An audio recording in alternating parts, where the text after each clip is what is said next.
شفاعت میں، محبت میں، یہ جو ہم نے طریقے اپروچ سیکھا ہے خدا کی طرف، اسلام کی طرف، یہ صرف رسول اللہ نے ہمیں بتایا ہے، اور اپنے رسول کے ذریعے خدا نے ہم تک وہ انداز اختیار پہنچایا ہے جس پہ چل کر ہم خدا کو پہچان سکتے ہیں، اس سے انس رکھ سکتے ہیں، اس سے محبت رکھ سکتے ہیں۔ بھلا خدا محبت ہوگا، اس کا رسول محبت ہوگا، اگر اللہ کو اپنے بندوں کی طلب اور آرزو ہوگی اور اللہ کے رسول کو اپنی امت کی طلب شفاعت کی آرزو ہوگی، تو پھر سختی کہاں سے آئے گی؟ کہاں سے رجحان پیدا ہوگا ریجیڈیٹی کا، سختی کا؟ ڈنڈا کہاں سے آئے گا؟ سونٹھ بازی کہاں سے آئے گی؟ یہ کہاں سے تیر و تبر چلیں گے؟ اگر خدا بھی اتنا مہربان ہو، وَكَاتَبَ عَلَىٰ نَفْسِ رحمت ہو، اور رسول بھی اتنا مہربان ہو کہ رؤوف اور رحیم ہو، تو آپ مجھے بتا سکتے ہو کہ مذہب میں سختی کہاں سے آئے؟ کس اپروچ سے ہم خدا کو طلب کرنے جائیں گے؟ اگر ہم سخت دل ہیں، اگر ہمارے اپنے جذبات کڑے ہیں، اگر ہم احساس محرومی کا شکار ہیں، اگر میں سوسائٹی سے انتقام لینے نکلا ہوں، میں اپنے بھائیوں سے رنجیدہ ہوں، مجھے دل میں غیظ و غضب کی، میں اگر قابل وقت ہوں اور مجھے حابیل پہ ترس نہیں آئے گا، تو پھر اس کو مسلمان کہو گے؟ یہ جو ہمارے رجحان ہیں سختی کے، کشیدگی کے، ظلم کے، شدت کے، بربریت کے، یہ اسلام سے نہیں آئے، خدا سے نہیں آئے، محمد رسول اللہ صلی اللہ علیہ وآلہ وسلم سے نہیں آئے، یہ ہمارے اپنے اور ذاتی ہیں، یہ ہمارے آبائی ہیں، ہمارے مجلسی آداب ناقص ہیں، ہمارے اپنے اخلاق و اطوار ناقص ہیں۔ اسلام اس طرح پھیلا نہیں ہوئی، اسلام اس طرح لوگوں نے قبول نہیں کیا۔ جب شروع میں لوگ گئے تھے، اگر فاتح ظالم ہوتے، فاتح اگر لٹھ بردار ہوتے، فاتح اگر تلوار کشیدہ رہتے، تو پھر ایک بھی بندہ مسلمان نہ ہوتا، مصر مسلمان نہ ہوتا، ایران مسلمان نہ ہوتا، یہ جزائر وقت مسلمان نہ ہوتے، آج 1 ارب مسلمان پھیلا ہوا نہ ہوتا۔ اللہ نے بہت تعریف کی رسول اللہ کی، یہ خلق عظیم کا مالک ہے، بہت بڑا اخلاق ہے میرے رسول کا، بہت بڑا نسق۔ اصحاب رسول بھی تو کسی عظیم اخلاق کے قابل ہوں گے نا، آخر جب وہ کسی جزیرے پہ اترے ہوں گے، کسی ویرانے میں گئے ہوں گے، انہوں نے امانت اور دیانت کا اور علم پہنچانے کے طریقے سیکھے ہوئے تھے، ہدایت کے طریقے سیکھے ہوئے تھے۔ وہ انڈونیشیا میں تلوار لے کے نہیں اترے، وہ ماریشس میں تلوار لے کے نہیں اترے، سراندیپ میں تلوار لے کے نہیں اترے، ہر جگہ محبت سے گئے، ہر جگہ ان سے گئے، امانت سے گئے، دیانت سے گئے، اخلاق اور روایت کی پاسداری سے گئے۔ جو تانے اب ہم کو مل رہے ہیں، یہ ہمیں مل رہے ہیں، اسلام کو نہیں مل رہے۔ ابھی کچھ عرصہ ہوا، ایک دوست چلا گیا، وہ کوریا چلا گیا، وہاں ایک بوڑھی عورت کا مہمان ہوا، بوڑھی عورت۔ کچھ عرصے کے بعد بوڑھی عورت کہنے لگی، تمہارا مذہب کیا ہے؟ اس نے کہا مسلمان ہوں۔ تو اس نے کہا، دیکھو میرے عزیز برا منائیں گے، کیا تم خفیہ طور پہ مجھے مسلمان کر سکتے ہو؟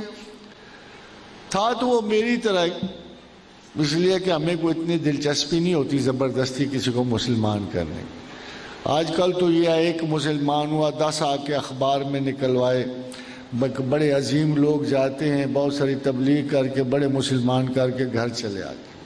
تو اس نے بھائی سے پوچھا، اس نے کہا کیا پرابلم ہوا تیرے ساتھ، تو کیوں مسلمان ہونا چاہتے؟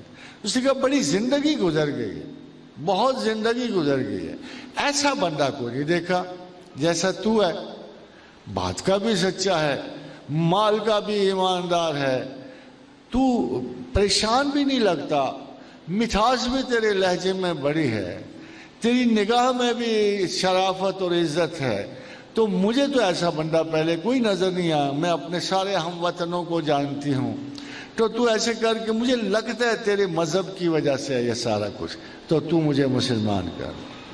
وہ بیچارہ گھبرایا ہوا میرے پاس آ گیا، کہتی جی وہ یہ کہتی ہے مسلمان کر لوں؟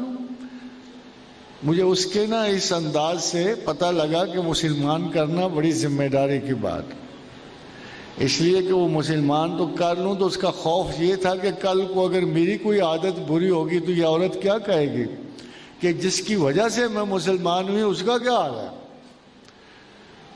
حاضرین حضرات، میں لندن چلا گیا، ایک بہت بڑے پروفیسر ملنے آئے، 5 گھنٹے کی بڑی بحث و مباحثہ ہوا، تو اٹھتے ہوئے کہنے لگے کہ do you think I should convert? تو میں کہا نو آئی ڈونٹ تھنک سو۔ بھائی پڑھے لکھے آدمیوں کو ان پڑھ ہوتا اس کو میں بہلا پھسلا لیتا، مسلمان کر لیتا۔ تو آلریڈی اینتھروپولوجی کا پروفیسر ہے، خدا کا پہلے سے منکر تھا، اب اگر تو مسلمان بھی ہو جائے گا تو مجھے تو اس کا کوئی فائدہ نہیں۔ ہو سکتا ہے کہ وہ جیسے فرینچائز پہ آگے بڑھاتے ہیں، کچھ فرینچائز والے بھی لے لیتے ہیں، اس کا اگر 100% ثواب ہونا ہو، شاید 5% میرے حصے میں بھی کیش ہو جائے، اس سے زیادہ تو کوئی بات نہیں۔ تو میں نے کہا بھائی مجھے کوئی شوق نہیں آپ کو مسلمان کرنے کا۔ As such I have only tried one thing to you، کہ تمہارے ذہن میں کچھ لاگز تھے، کچھ فکسیشنز تھیں، کچھ بندشیں تھیں، کچھ رکاوٹیں تھیں۔ میں نے کوشش کی ہے کہ تمہیں ایک نیا ویو پوائنٹ دے دوں، ایک ایسا ویو پوائنٹ جو ایک جنرلی ایک سادہ سے پڑھے لکھے مسلمان کا ہوتا ہے، کہ میں تجھے یہ بتاؤں کہ ہم مسلمان کیوں ہیں، ہم خدا کو کیوں چاہتے ہیں، کیوں مانتے ہیں۔ میں نے اس لیے تمہیں بتایا، میرا کوئی مقصد نہیں تھا کہ تم مسلمان ہو جاؤ، کیونکہ مسلمان ہونے کے لیے عقل و معرفت اور ہوش و حواس کی پابندی لازم ہے۔ اگر مسلمان ہونے کے باوجود آپ اگر عقل استعمال نہیں کرو گے، شعور استعمال نہیں کرو گے، غور و فکر کی صلاحیتیں استعمال نہیں کرو گے، تو پھر قرآن کی وہ آیت تم پہ لاگو ہو جائے کہ ان شر الدواب عند اللہ صم بکم الذین لا یعقلون، کہ بدترین جانور میرے نزدیک وہ ہیں کہ جو اندھے اور بہروں کی طرح میسج کو قبول کرتے ہیں، جو غور و فکر نہیں کرتے۔ حاضرین و حضرات، غور و فکر کیوں ضروری ہے؟ سوال تو یہ پیدا ہوتا ہے، یہ بار بار غور کرنا، فکر کرنا کیوں ضروری ہے؟ کہ غور و فکر ہی آپ کے علم کو آپ کے وجود میں ڈھالتا ہے۔ اگر آپ سوچو گے، غور کرو گے، پھر آپ کو خدا سے محبت اور انس ہوگا، پھر اس کی عادات شریفہ کو قبول کرنے کے لیے، اللہ کی عادات کو اپنانے کے لیے، اپنے رسول کی عادات کو اپنانے کے لیے آپ کے اندر ایک میکینیکل سسٹم رائج ہو جائے گا، وہ سسٹم جو آپ کو مسلسل ہدایت دے گا اور روشنی دے گا، اور اس سسٹم کی وجہ سے پھر آپ خدا و رسول کو چلنے کی طرف راضی بھی ہوئیں گے اور ان کے نقش قدم پہ چل کر اپنی برات فکر کو پائیں گے۔